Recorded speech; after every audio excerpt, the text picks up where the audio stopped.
ఇక డీటెయిల్స్ చూద్దాం. దేశవ్యాప్తంగా కలకలం సృష్టించిన కోల్రిఫ్ దగ్గుమందు కేసులో కీలక పరిణామం చోటు చేసుకుంది.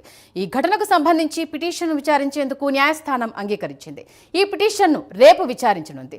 కోల్రిఫ్ దగ్గుమందు తాగి మధ్యప్రదేశ్లోనే 20 మంది దాకా చిన్నపిల్లలు చనిపోయారన్న ఆరోపణలున్నాయి. అంతేకాకుండా రాజస్థాన్లోనూ కోల్రిఫ్ తాగి చాలా మంది చిన్నపిల్లలు చనిపోయారన్న వార్తలు కూడా వచ్చాయి. ఇక దగ్గుమందు తాగిన తర్వాత పిల్లలు కిడ్నీ ఇన్ఫెక్షన్కు గురైనట్టుగా తెలుస్తోంది. ఇప్పటికే దేశంలోని అన్ని రాష్ట్రాలు కోల్రిఫ్ దగ్గుమందు వినియోగాన్ని నిషేధించాయి. ఇక దగ్గుమందుపై ఆరోపణలు రావడంతో తమిళనాడు అధికారులు శాంపిల్స్ సేకరించి టెస్ట్ చేయించారు. ఆ దగ్గుమందు ప్రమాదకరమైందని ల్యాబ్ రిపోర్టులు ఇచ్చాయి.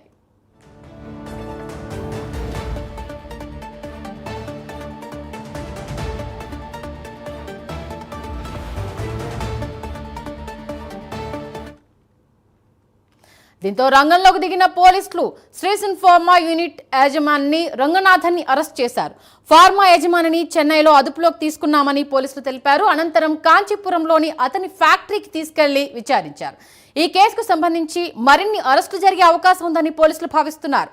ఈ కోల్రిఫ్ దగ్గు సిరప్లు మధ్యప్రదేశ్తో పాటు ఒడిశా, పుదుచ్చేరిలకు కూడా సరఫరా చేస్తున్నట్టుగా ప్రాథమిక దర్యాప్తులో తేలింది.